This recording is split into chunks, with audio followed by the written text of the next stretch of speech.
Ah. That one moves.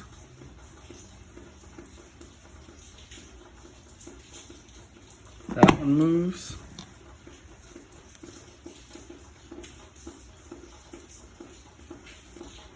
That one moves. Yes, they did these submerged in the oil. As you can see, the other ones are over there.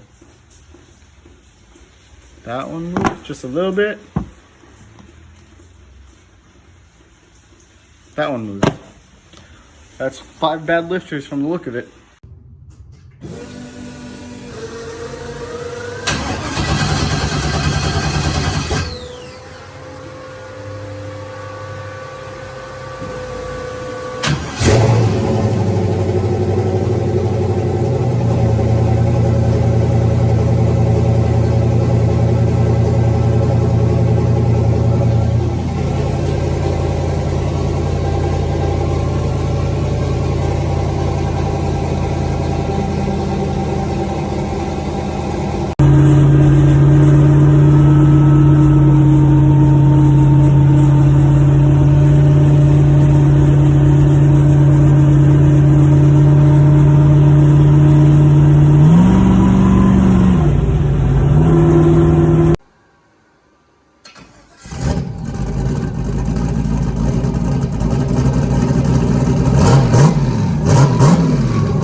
What's up, guys? Yeah, let me rotate this. Put it down on the laptop real quick. So, I'm working on the next upload. Sorry, that light's like super bright. My bad. I'm working on the next upload, and I realized that I don't really have anything recorded for it. So, I figured I'd do an intro, outro at the same time. So, welcome back to the Lenny Works YouTube channel. The last video you would have seen, the car was kind of kicking the crap out of me. I'm not going to lie. Thankfully, I have lots of really good people, lots of nice friends down here. And a lot of people called and asked questions and were able to help. And as you saw in the beginning of the video, we had some dead lifters. Those lifters were brand new when the motor was built. But to be fair, the motor sat for a long time after we assembled it. Really good possibility the oil was completely drained out of them. They didn't get oil back to them when they needed to on initial startup. All the other problems I've had, I probably beat the bag out of them early. It is what it is. I was able to pick up another set from a fairly local guy a couple towns over. Doing a little bit of haggling, but the next video you will see after that will be the initial startup after putting the new lifters in. I did go a little sloppy on it. I'm not going to lie. I didn't have the money to put new bolts and new head gaskets on it, so I copper sprayed the gaskets and redid the bolts and went to a little over normal torque settings on the head bolts, and I put it all back together. If the heads have to come off again, the car's getting studs. It's not getting bolts again. I'm just going to spend the money to buy head studs. That way, if I do have to take it on and off a couple times, they last and I'm safe and my tuner doesn't kill me. So, disclaimer, if at some point this pops a head gasket or breaks a stud or has a problem, it's not the tuner's fault. He didn't do it. I made a stupid choice. This is the result. You know, I take full responsibility for doing the sloppy method. I think it'll be okay, but if it doesn't, it's going to be my own fault. It has nothing to do with my tune. My tuner's been phenomenal. So, yeah, like I said, you'll see the first startup. After the first startup, you'll see a drive. I drove the car to work. Did have to rebleed the system because I had an issue. And that wasn't too terrible. The car runs super cool considering it's on a Civic radiator. A lot of people said the Civic radiator was going to be kind of a bad choice. You know, especially with this car. Doesn't get the proper airflow through the bottom and all this other, you know, it doesn't work. Well, the car drives at 193 degrees pretty much constantly. I've driven it for a good 20, 25 minutes straight. I've made hits in it, I've driven it home, and it's 195 degrees when I put it in the garage. So it's perfectly fine. The last video you're going to see, the last part of the video you would have seen with it on the two-step is figuring out that the converter has a 3100 stall. I thought it was like a 3500. Apparently it's like a 31. It is a PTC budget LS turbo converter. It's what they recommend for pretty much all of these sloppy builds. It works. It's a great converter. It's no problem. I just didn't have the right information. I misunderstood what I was told. So that's my bad. But I dropped the two-step to about 3,000 RPM, and that's what you'll see in the video. I keep pointing at the screen because I'm looking at it. But yeah, so that's about 3,000 RPM. Looking at the data log from the two-step, it didn't make it to 3,000. It only went to like 2,970. So I did up it, and with the help of another LS Turbo RX-7 guy, he helped show me how to make a timing graph for the launch retard. So I did that. I'll probably try that out tomorrow. I was planning to do it today. It's Wednesday. I got home from work a little late. I ate, and I decided that it was time to get back on the YouTube stuff. So I released a video earlier today. This video will be premiered to release probably tomorrow.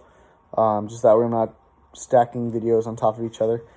But with that being said, Friday is track day. I don't know what's going to happen.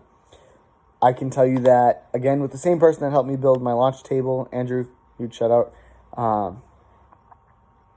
He helped me figure out a raw duty cycle for the boost controller because it's similar to what he runs. It works. It works really well. Probably a lot better than I was expecting. My test hit with it recorded enough boost to hit the boost cut, and my boost cut's at 20 pounds. So it might have gone more, but the way my safety is set up, it saw 20 pounds for longer than it wanted to, shut everything down, kicked it to wastegate, and that was it. But it went to 7,400 with the new lifters. It made 20 pounds of boost, or over 20 pounds of boost, and now it's two-stepping. So hopefully I can get on the two-step before, when I had the RPM set higher and it wasn't really bouncing around up there. It was only making about 1.5 pounds-ish on the brake. Now, when I tested the two-step last night, or Monday night, whatever night it was, when I tested it, it made about 2 pounds. So in that video, it made 2.1 pounds in about 5 seconds. I don't really want to be on it more than 7 seconds because generally that's your rule. You know, you don't want to burn anybody down, so 7 seconds is about your limit. So hopefully the timing table will help it build a little bit more. I'd like to see wastegate, which is about 4.5 pounds. We're going testing on the radials. I'm not switching over to the slicks yet because I want it to spin instead of hook. I don't want to dead hook anything because it's not making a ton of power on the two-step. So I don't want a dead hook. I want it to spin a little bit, get out. I want to get top-end information. I tried doing some stuff on the Mexico roads and whatnot, but problem is it's just blowing the tires off. So my window's only this big. It's less than 2 seconds, and it's hitting the limiter because it's blowing the tire off. I'm shifting. It's blowing the tire off. It's not very useful. I'm not getting the information I need. So expectations for the track. Realistically, I want to go fast. That's a real expectation. But what's going to happen is the car's going to give me problems. It's going to fight me. It's going to have issues. It's not going to hook up. It's not going to do this. It's going to turn. It's going to try to throw me for a ride. It's going to be a day. I know that. Accept that. It's the first day out. It is what it is.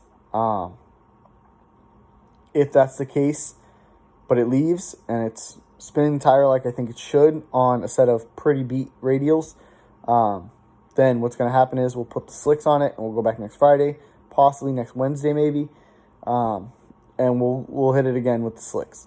We'll put it on a proper prepped lane, put the tire pressure down and let her eat. But if everything goes smooth by some God-forgiven miracle, then what's going to happen is the first pass or 2 passes are going to be done on wastegate only, just to make sure it goes straight. I want to make sure everything's safe. Get some data. Once I have the data, once I know shift changes and stuff like that, turn the boost controller on. I have turned the boost controller down pretty significantly. When I went to test it, I had it on like 75%. And so I've dropped it to like 45%, I think. I'll have to double check that. I raised the 2-step limit, the rev limit, to 3,100. And the ramp starts at about 30-50 for pulling timing. And it's pulling about 10 degrees of timing, which hopefully should get it to pop and bang and build some more boost. If it can make, like I said, 4.5, 5 pounds of boost or something like that on the leaf, I'm more than comfortable with that. That should be able to get it out, get it to 60 foot a little bit. You know, if it makes a 1.5, 60 foot day one on some bad tires, I'll be happy. I'm not looking for the world. But if we can get it to go and I turn the boost controller on, I'm looking for a single digit. I'm not going to lie. But with that being said, you'll never know because it is a no-time car. So this is a grudge car. This is a no-prep car. This car was built for me.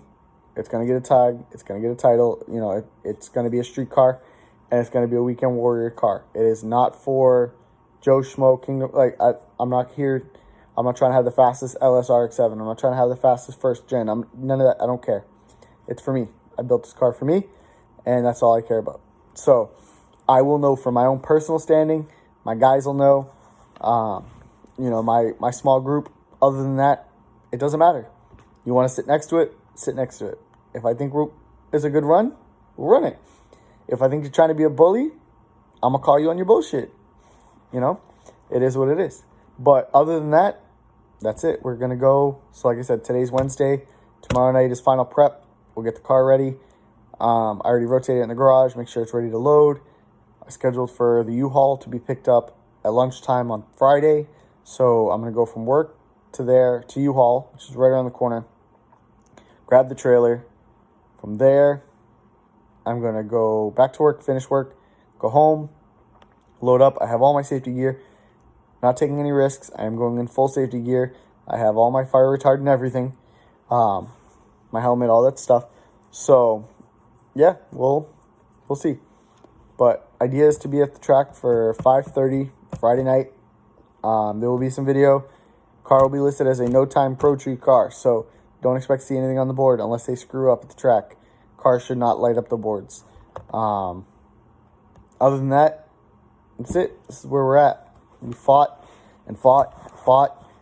She still doesn't have meth, but with the E85 and the fact that I'm not running a crazy amount of boost, I'm comfortable enough with it to leave it alone. But she's put up a fight, a long, hard fight. We know what she makes on 16 pounds with the head gaskets coming out. I'm figuring that's probably somewhere between 20 and 50 shy of what it actually makes on 16 pounds. So I kind of can gauge roughly where it might be if I turn it up that high. I might turn it to like 20% duty cycle and see what that does, and then 25 and, you know, kind of pick away at it. Or I'll just be retarded and I'll put it on 50 and let it eat. Really just depends on how things are going. We'll see. So, sorry about this super long ending to this video. But, as always, comment, like, share, subscribe. Get up and get after it, and I'll see you in the next upload.